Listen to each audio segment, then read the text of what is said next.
বিসমিল্লাহ কোরআনে কারীমের অংশ, সূরা নামলের অংশ। ইন্নাহু মিন সুলাইমান ওয়া ইন্নাহু বিসমিল্লাহির রহমানির রহিম। সুলাইমান আলাইহিস সালাম বিলকিসকে চিঠি লিখেছিলেন, চিঠিতে প্রথমে ছিল বিসমিল্লাহ লেখা। এই জন্য সুন্নতি তরিকা হচ্ছে যে চিঠিতে আপনি বিসমিল্লাহ লিখবেন। হ্যাঁ, বিদাতীদের লক্ষণ হচ্ছে এলাহি ভরসা লেখা, এটা বিদাতীদের কাজ। এর চাইতে জঘন্য বিদাতি হচ্ছে 786 লেখা। 786 অঙ্ক বের করে হরে কৃষ্ণ হয়, জানেন? এর আগে আমি কোন বক্তব্য বলেছি, অনেকদিন আগে বলেছি, এই জন্য আবার একটু রিনুয়াল করে দিলাম, কারণ অনেক নতুন ভাইরা আসছেন।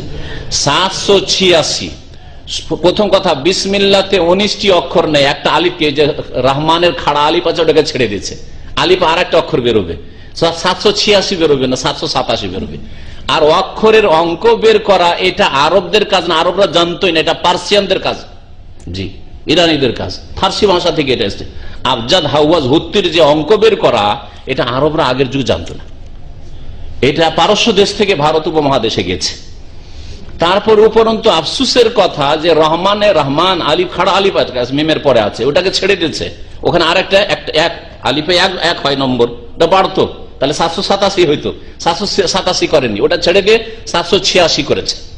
আর 786 আমরা হিসাব করে, আমি নিজে হিসাব করে দেখেছি, বই পড়লাম প্রথম যারা লিখেছে এই বিষয়ে, তারপর নিজে হিসাব করলাম আবজাদ হাওয়াজ হুত্তি দিয়ে।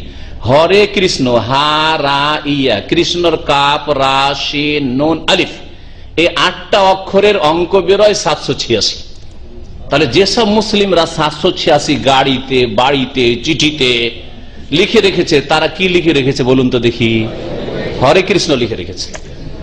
কিভাবে জিন শয়তান আর মানুষ শয়তান মানুষকে বিভ্রান্ত করেছে। কুফরি কথা নাই হরে কৃষ্ণ।